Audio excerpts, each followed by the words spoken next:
Wolfchase Toyota Insider of the Memphis Tiger Network. I'm Jeff Brightwell alongside Richie Grant. A new season of Tiger soccer, new conference, kind of a new era and a great time to kick things off. And you're about to kick it off out in California this week. But let's talk about coming into the season this year and expectations with a fairly large group of seniors. Yeah, I mean the expectations are really high for us. Internally in the camp, we're very optimistic with the group returning.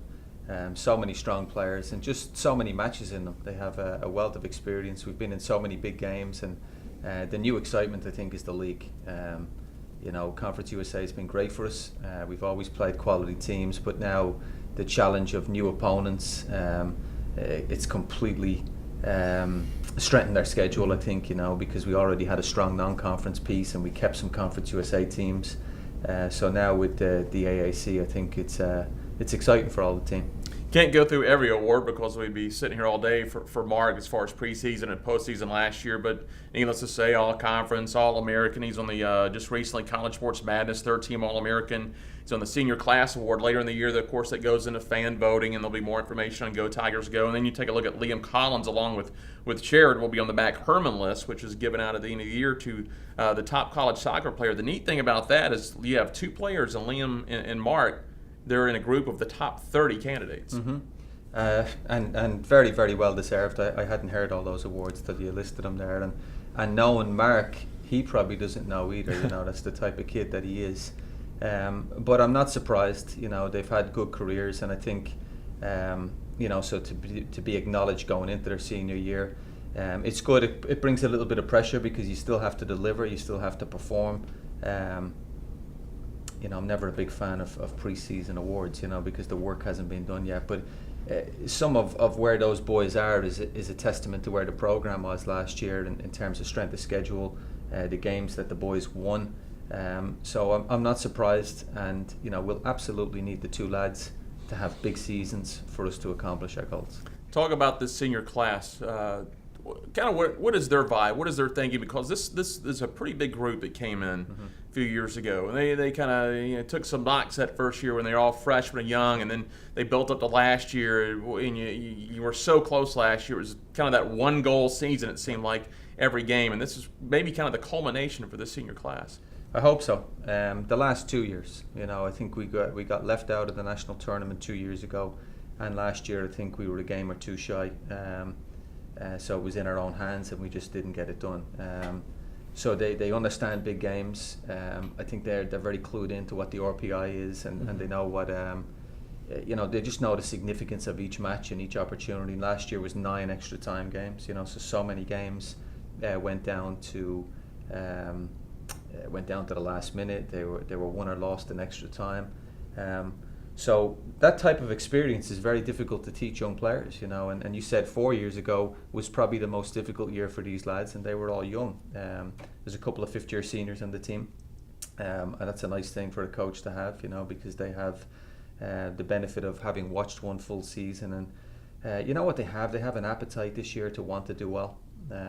We had a couple of neat things. I know you'll get to it just with the alumni coming back. We had the biggest showing ever in August when all the alum came back, and I think these lads really want to leave their print on the program before they go.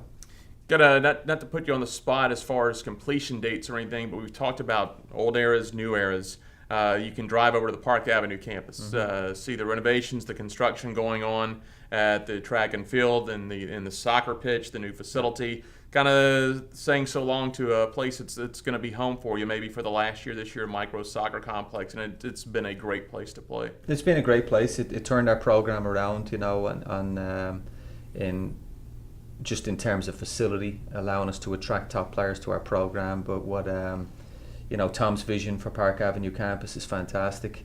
To be training every day and see the stadium, it's on its way. The track is almost completed. You can start to see the foundation for the pitch going in. We need to get lights in the stadium, but there's already excitement. We brought the alumni back there on purpose so that they could start to see the vision for Park Avenue campus. We've a dressing room in place there where we're housed every day. So there's some really neat things there facility-wise that I think is going to allow us, one, to continue to recruit the top players to our program, and secondly, I think we're going to be able to build a fan base at Park Avenue campus that's going to match our schedule. Coach, give me your thoughts. Your two exhibition matches, you played two very good teams, 14th ranked Tulsa and St. Louis, which is a perennial powerhouse in college soccer. Yeah, I mean, I think our whole schedule this year, you really see we really stepped it up in terms of the schedule, and I think that's partly, just being just slightly on the outside, not getting into the national tournament, and sometimes a very big win is the difference that you need in terms of the committee selection.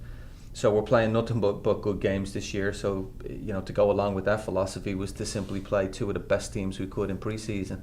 Traditionally we play St. Louis in preseason, and both games were very, very good for us. Just finished with the tape last night from the Tulsa game, and we played really, really well, and we were very unlucky not to get the first goal. In fact, in my opinion, in both games, the man of the match was their goalkeeper. So we really worked the keeper, we hit the target. And it's a big challenge coming out of preseason. You're still working on your set plays, you're still trying to find your shape, you're still trying to bed the new players into your system. But we do have the advantage of some older lads. And I think those two games are really going to help us as we go into the season. Quickly, one of the exhibition matches, St. Louis, you brought back the 1993 Great Midwest Conference Championship team. That was a team that was playing when I was in school, so I remember how good that team was. Brooks was the keeper on that team, so that'd be kind of a neat to bring them back. Jeff, it was a super weekend. We were playing St. Louis, which is the team that they beat in 1993, and I think they were the first, with all due respect, they were the first great team at the University of Memphis. To win a conference championship the way they did. They won 3 matches in 3 days. The first one to represent us in the national tournament. It really set the standard for the program moving forward. I think there was 18 of the players back. Chris Bartels was here, Tony Carvagnani, the 2 coaches. I think they had a super weekend. They probably have more stories than we could even share on there. But it was great. It was great for our lads to have them around. We had 50 odd people playing the alumni game. So it was really, really special time. Great to be able to acknowledge them, and I know that they want the program to really kick on and do well as well. Finally, Coach, this week you kick it off for real. You're going to go out to Northridge. You'll play Cal Fullerton Friday, Cal Northridge on Sunday, and that'll start off your non-conference portion of the schedule. And the focus, you start the season, you're right, and you don't know much about your opponents because we haven't played those boys. I think in 6 or 7 years we made the same trip out that way. We'll go watch the Galaxy on Saturday night, so we'll do something neat with the boys when we're out there. But in terms of the preparation, it's really just about managing our own team, our own camp, and getting them ready for 2 very, very good opponents.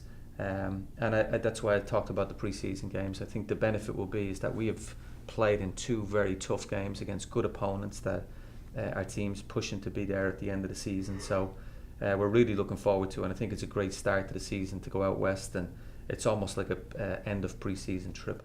Coach, sounds good. Go get them this weekend. We'll talk to you next week. Thanks a lot. That is Richie Grant. I'm Jeff Brightwell for the Wolfchase Toyota Insider on the Memphis Tiger Network.